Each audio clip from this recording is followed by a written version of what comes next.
Olá, eu sou a Mariana Schlickman e essa é a análise semanal do mundo multipolar para o IGTV e YouTube. Nosso assunto de hoje, e da semana na realidade, é a Rússia.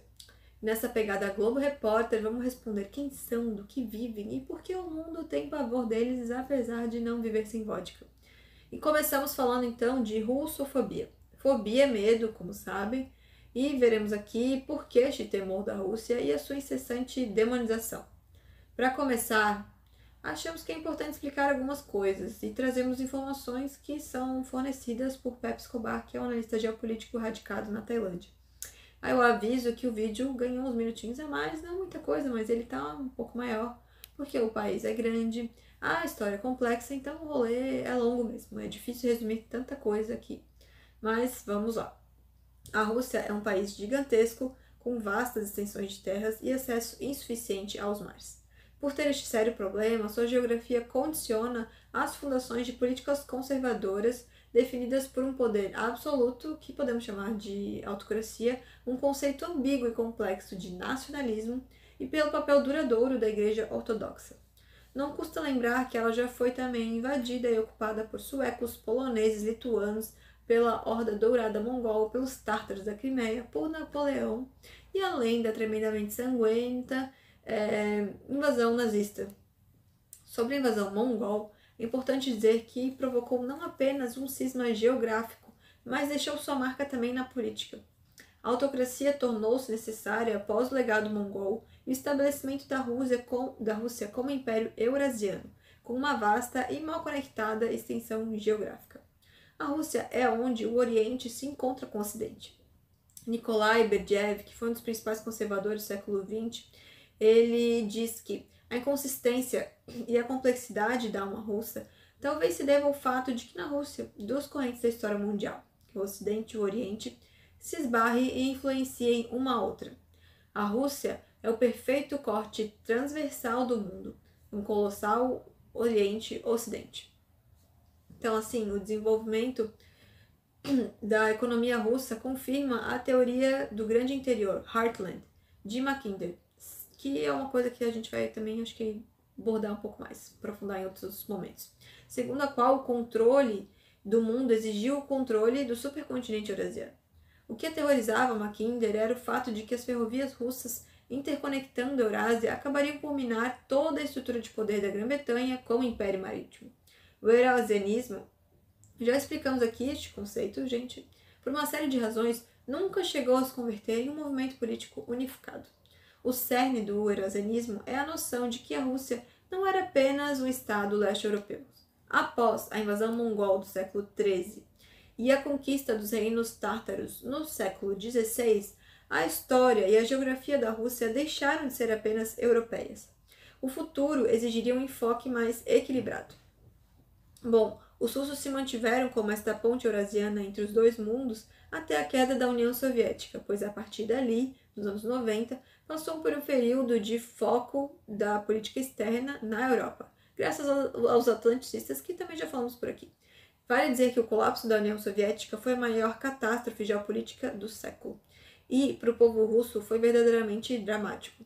Os antigos ideais foram destruídos e o controle irrestrito sobre o fluxo de informações, com esse controle, grupos de oligarcas passaram a servir exclusivamente a seus próprios interesses corporativos. A pobreza de massas passou a ser aceita como normal e tudo isso se desenvolveu sobre um pano de fundo de gravíssima recessão econômica, finanças instáveis e a paralisia da esfera social. Para o resto do mundo também foi terrível, pois a União Soviética foi de importância crucial para a descolonização e a ascensão da Ásia, ao privar o Ocidente da sua capacidade de impor a sua vontade sobre o mundo por meio da força militar, que foi o que fizeram basicamente ali do século XVI até mais ou menos a década de 1940. E quanto mais a Rússia tentava se integrar à Europa, mais ela era excluída. Isso porque o velho continente, no pós-Guerra Fria, acabou se configurando pelo nascimento e expansão da União Soviética e desse monstro chamado OTAN, que fizeram de tudo para afastar o país dessas panelinhas. Mesmo malabarismos gigantescos mesmo. O Ocidente temeu a União Soviética e aceitou de bom grado a Rússia, a versão capacho dos anos 90. Mas daí, meus queridos, em 1999, Vladimir Putin, ex-KGB, assumiu o poder E Putin, de partida, rejeitou o papel reservado à Rússia de mero aprendiz da civilização ocidental e do seu corolário, que é a hegemonia neoliberal. Putin defende que não existe um modelo democrático único, o que foi mais tarde conceituado como democracia soberana. A democracia não pode existir sem soberania, o que descarta a supervisão, com muitas aspas, ocidental, visando fazer a democracia funcionar. Daí o que ele fez? Ele viu que depois da Guerra Fria e do fracasso dessa coisa de tentar se integrar só a Europa, o melhor foi voltar para a Ásia, com o objetivo de construir a Grande Eurásia. A lógica é impecável. Os dois nós geoeconômicos da Eurásia são a Europa e o leste asiático. E Moscou tem a intenção de conectá-los economicamente para formar um supercontinente.